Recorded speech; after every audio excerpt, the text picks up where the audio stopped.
Episode के start में एलियारिया अपनी टेमिंग मैजिक की ट्रेनिंग करने आई होती है रियोमा के साथ। एलिस कहती है, पहले ये बताओ कि टेमिंग मैजिक का नेचर क्या होता है, क्या तुम दोनों में से किसी को पता है?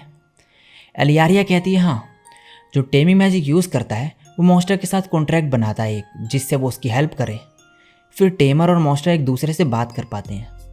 एलिस कहती है, आज तुम शेयर्ड सेंसेशन मैजिक सीखोगे। इससे तुम सेंसेशन शेयर करके इन्फॉर्मेशन पा सकते हो अपने मॉन्स्टर से, और इससे तुम्हें पता भी चल जाएगा कि तुम्हारा मॉन्स्टर खतरे में है।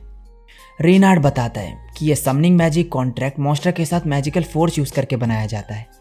रीनबाग कहता है, शेयर्ड सेंसेशन को यूज़ करने के लिए तुम्हें काफ़ी एक्सपीरियंस की ज़रूरत होगी। जितने क्लोज तुम अपने मॉन्स्टर के साथ होगे उतना ही इफेक्टिव होगा ये। लेकिन आज तुम अपने मॉन्स्टर की जगह इन बर्ड्स के साथ ट्रेनिंग करोगे। एलिस कहती है, स्लाइम के साथ मैजिक कितना इफेक्टिव होगा ये बताना मुश्किल है। रीनहार्ड कहता है, अगर तुम अपनी सेंसेशन स्लाइम के साथ शेयर भी करोगे तो भी तुम्हें कुछ नहीं दिखेगा, ना ही सुनाई देगा, ना स्मेल आएगी और ना ही टेस्ट। अब ये दोनों बर्ड्स के साथ कॉन्ट्रैक्ट बनाते हैं। एलिस कहती है, अब टाइम आ गया है अपने सेंसेशन इनके साथ शेयर करने का। तुम्हें कोई स्पेल वगैरह बोलने की ज़रूरत नहीं, बस फोकस करना होगा तुम्हें थोड़ा। अब रियोमा उस बर्ड को देख के फोकस करता है और अब वो बर्ड की आंखों से देखने लगता है। रीनबाग कहता है, ये काफ़ी हार्ड मैजिक है, लेकिन इसने तो आसानी से कर लिया। रीनहार्ड रियोमा को आंखें बंद करके इस मैजिक पे कंसंट्रेट करने को कहता है। रियोमा वैसे ही करता है और कहता है, अब सब ठीक लग रहा है मुझे। एलियारिया को ये मैजिक करने में दिक्कत हो रही होती है। रियोमा मन में कहता है, मैं इस मैजिक को कर पाया जल्दी क्योंकि मुझे अर्थ की टेक्नोलॉजी की नॉलेज है। एलियारिया के पास ऐसी कोई नॉलेज नहीं है, फिर भी इसने इतना बढ़िया करा। नेक्स्ट सीन में मेड सभी के लिए चाय बनाकर लाती है और रीनबाग कहता है, तुम दोनों ने ये टेक्निक काफ़ी जल्दी सीख ली। रीनहार्ट और एलिस भी उनकी तारीफ करते हैं। एलियारिया कहती है, मुझे नहीं लगता मैं जल्दी अच्छे से सीख लूँगी ये, लेकिन मैं ट्राई करूँगी। रियोमा कहता है, जब मैंने पहली बार वर्चुअल रियलिटी ट्राई करा था मुझे बहुत ही दिक्कत हुई थी, लेकिन ये इसे सीख सकती है। एलिस रियोमा से कहती है कि तुम्हारा ये फर्स्ट टाइम है ना किसी मॉन्स्टर के साथ कॉन्ट्रैक्ट करना जो स्लाइम नहीं है? रियोमा कहता है, हाँ। एलिस कहती है, क्या कुछ अलग लग रहा है तुम्हें? रियोमा कहता है, नहीं। एलिस कहती है, ऐसा लगता है तुम्हारे पास बर्ड टाइप एप्टीट्यूड भी है। रियोमा कहता है, एप्टीट्यूड? रीनहार्ड कहता है, हर टेमिंग मैजिक का एप्टीट्यूड होता है। रियोमा कहता है, इसका मतलब स्लाइम को टेम करना मेरे लिए ईजी था क्योंकि मैं इसके लिए ही बना था। रीनबाग कहता है, अपने लिए सही मॉन्स्टर ढूंढना गुड टेमर होने की सबसे पहली चीज़ है और ये सिर्फ तुम एक्सपीरियंस के जरिए ही कर सकते हो। रियोमा रीनबाग से पूछता है कि उनके पास कौन सा एप्टीट्यूड है। रीनबाग कहता है, स्केल्ड मॉन्स्टर का। मैं ज़्यादा मॉन्स्टर हैंडल नहीं कर सकता, लेकिन मेरा हर मॉन्स्टर काफ़ी ज़्यादा स्ट्रॉन्ग है। रीनहार्ड कहता है, मैं हर 4 पैरों वाला मॉन्स्टर टेम कर सकता हूँ।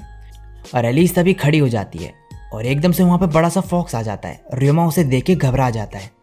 एलिस कहती है, टेंशन मत लो, ये लुआर्ग है, लिटिल फेनरिर। रियोमा कहता है, लेजेंडरी। एलिस कहती है, वो तो दी फेनरिर है, ये लिटिल फेनरिर है।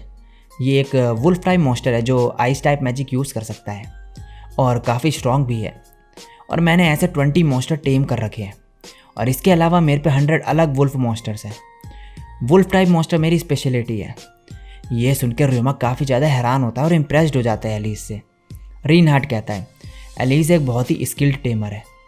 एलिस रियोमा को तभी बताती है कि रीनबाग तो हमसे भी बहुत ज़्यादा बढ़िया है टेमिंग में। इनके पास 20 मॉन्स्टर्स हैं, लेकिन इनमें से आधे ड्रैगन टाइप मॉन्स्टर्स हैं। रीनबाग कहता है, जो मेरा पहला मॉन्स्टर था वो काफ़ी पावरफुल था। उसके अंडर जितने भी ड्रैगन्स थे उन्होंने भी मुझे ज्वाइन कर लिया। मैं उन्हें तब तक नहीं बुला सकता जब तक कुछ बहुत ज़रूरी काम ना हो।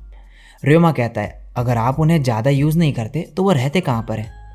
रीनबाग बताता है कि वो एक माउंटेन में है जो उनका ही है और कहता है कि वहाँ पे और भी मॉन्स्टर्स रहते हैं, तो मेरा ड्रैगन वहाँ देखता रहता है कि मॉन्स्टर बाहर ना आ जाए वहाँ से।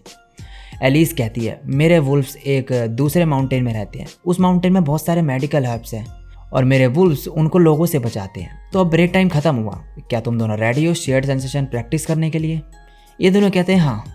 अब नेक्स्ट सीन में रियोमा बताता है कि उसने और एलियारिया ने टेमिंग मैजिक की माइंस में ट्रेनिंग करी और रियोमा अब वाटरप्रूफ फैब्रिक भी बना देता है और सर्ज को दे देता है वो।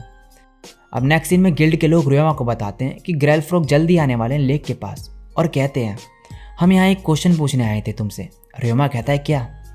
वेलेना कहती है तुमने एक बार जो कपड़े पहने थे काम करते वक्त, क्या तुम बता सकते हो कि तुमने वो कहाँ से खरीदे थे?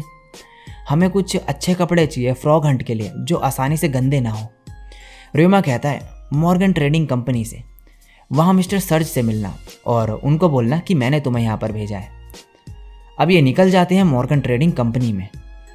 नेक्स्ट सीन में जैमिल फैमिली रियोमा को बताती है कि वो लेक के पास परसों जा रहे हैं लिमर बर्ड को पकड़ने। और अब रियोमा अपने रूम में गिटार प्रैक्टिस कर रहा होता है जिससे वो लिमर बर्ड के साथ इजीली कॉन्ट्रैक्ट बना ले, और मन में कहता है हमें परसों वहाँ पर जाना है। इसका मतलब है अब टाइम आने वाला है जब मुझे एलियारिया और बाकी सबको गुड बाय बोलना होगा। अब वो दिन आ जाता है जिस दिन जैमिल फैमिली जा रही होती है लेक के पास। जाते वक्त पियर ऑफ सिकम का ग्रुप इन्हें दिखता है। रियोमा उन्हें हाई करता है। ह्यूज कहता है क्या तुम इन्हें जानते हो? रियोमा कहता है हाँ, आप लोग आगे जाओ, मैं थोड़ी देर में आता हूँ। सीन रियोमा को थैंक्स करता है उन्हें लेक के पास जाने का आइडिया देने के लिए। तभी सीन वहाँ आगे आ जाता है और उस दिन पीने के बाद रियोमा के साथ जो उसने बिहेवियर करा था उसके लिए सॉरी बोलता है रियोमा को, और कहता है तुमने हमसे स्लाइम खरीदा और ग्रे फ्रॉग के बारे में भी बताया, अब हम इन्हें बेच सकते हैं। काई कहता है हम इन्हें बेच के बैम्बू फॉरेस्ट लॉन्ड्री में जाएंगे, और फिर रियोमा को बाय बोल के वहाँ से चले जाते हैं। अब रियोमा भागते हुए पहुँचता है लेक के पास। वहाँ जाके वो देखता है लिमर बर्ड्स को जो आसमान में उड़ रही होती है, और एडवेंचरर्स गिल्ड के मेंबर ग्रे फ्रॉग पकड़ रहे होते हैं। तभी रीनहार्ड कहता है एलियारिया, रियोमा वहाँ देखो, एक बंदा लिमर बर्ड को पकड़ने का ट्राई कर रहा है। वो बंदा फ्लूट बजा के उन्हें पकड़ने का ट्राई कर रहा होता है। रियोमा कहता है म्यूज़िक कितना मैटर करता है वैसे इन बर्ड्स को पकड़ने में। एलिस और रीनभाग बताते हैं कि अगर इन्हें म्यूज़िक पसंद आता है तो इन्हें पकड़ना आसान होता है, और अगर इन्हें पसंद नहीं आता तो ये एक बहुत ही अनकंफर्टेबल साउंड निकालते हैं। उन बर्ड्स को उस बंदे का म्यूज़िक बिल्कुल भी पसंद नहीं आता, और वो बंदा जो है गुस्से में अपनी स्वॉर्ड बाहर निकाल लेता है उन्हें पकड़ने के लिए। तभी बर्ड्स भी गुस्से में आ जाती है और उस पर अटैक करने लगती है। ये देख कर रियोमा कहता है तो लिमर बर्ड के पास विंड मैजिक भी है। वो बंदा भाग रहा होता है और बर्ड्स उस पर अटैक कर देती है। रियोमा और कैमिल अर्थ वॉल से उसे बचा लेते हैं। तभी वो बर्ड्स अजीब से साउंड निकालने लगती है जिससे सभी को बहुत ही ज़्यादा दिक्कत हो रही होती है, सिर्फ रियोमा को छोड़कर। रियोमा मन में कहता है इसके पीछे कोई एक बर्ड है, और उसे ढूंढने लगता है, और फाइनली उस बर्ड को ढूंढ लेता है वो, और उस पर साइलेंट मैजिक यूज़ कर देता है, और वो आवाज़ बंद हो जाती है आना, और सभी बर्ड जो है वहाँ से चली जाती है। रीनहार्ड रियोमा को थैंक्स बोलता है। इसके बाद रियोमा कहता है वो कर क्या रही थे? एलियारिया कहती है तो तुम्हें उससे कुछ नहीं हुआ? रियोमा कहता है नहीं। रीनबाग कहता है वो कोई ऑर्डिनरी लिमर बर्ड नहीं थी, वो एक एडवांस्ड स्पीसीज थी, नाइटमेयर लिमर बर्ड। ये बर्ड 10 साल में सिर्फ एक बार आती है, और डार्क मैजिक भी यूज़ कर सकती है, और माइंड पे अटैक भी कर सकती है डार्क मैजिक से। वहाँ सभी लोग इस साउंड से काफ़ी ज़्यादा इफेक्ट हुए होते हैं और कुछ बेहोश भी हो जाते हैं। रियोमा तभी याद करता है कि उसके पास मेंटल पेन रेजिस्टेंस स्किल है, और इसलिए उसे इससे कुछ भी नहीं हुआ। एलियारिया कहती है मिस्टर रियोमा, तुम्हें उस मैजिक से कुछ क्यों नहीं हुआ? रियोमा कहता है मुझे मेंटल पेन से शायद कुछ होता नहीं है। अब कैमिल बताता है कि सिर्फ एक बंदे को चोट लगी है, और एक सोल्जर कहता है अब क्या करें? रियोमा कहता है हमें उनका घोंसला ढूंढना चाहिए। वो कहता है कि ये आसान नहीं, लिमर बर्ड्स काफ़ी दूर उड़ जाती हैं बाकी मॉन्स्टर से। ह्यूज कहता है अब पता नहीं वो वापस आएंगी या फिर नहीं। एलियारिया कहती है हाँ, वो ज़रूर वापस आएंगे, मुझे पता है। और इसी के साथ ये एपिसोड यहीं पे ख़त्म हो जाता है।